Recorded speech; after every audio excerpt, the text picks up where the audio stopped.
Syukur dan puja sama-sama tertanya kepada Allah Subhanahu wa Ta'ala.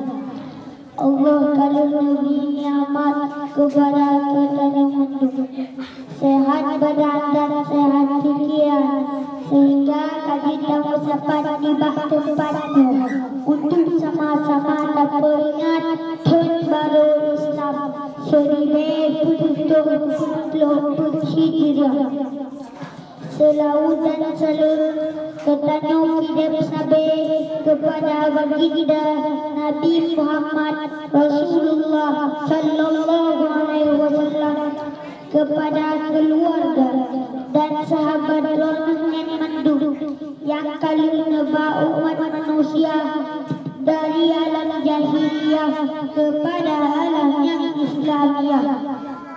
Yang ulun hormati kepada gure-gure, tuku-tuku dan urusi kamu mendukung serta rekan-rekan.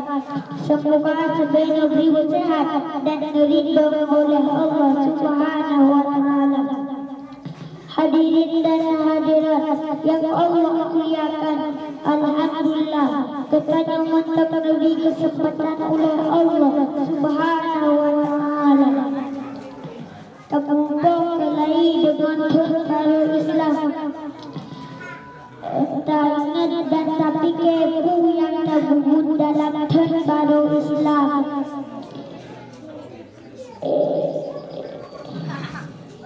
Sebagai orang Islam, nak tergubung sesuai dengan perintah Allah dan perintah Rasulullah.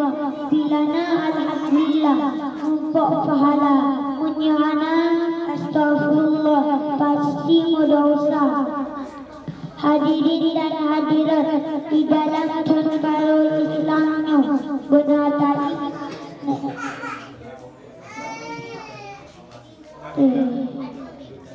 keketanya suatu bersiap tuatu berlebihan dari yang ada guna selain dalam badan benar tidak mengapa benar tak supaya benar tak puasa adanya yang berbelah urusi boleh kita jaga adab dan lain-lain yang buruk. Hadirin dan hadirat yang teringat tahun baru Islamnya benar ingat desa yang kau tersebut talaga yang beriba Allah. Ya Allah, ya Sayyidi ya Maulana, ya Rabbi ya Sayyidi ya Maulana ya Muhammad, ampun dosa kamu yang kubur dan bayo yang sengaja yang mana sengaja.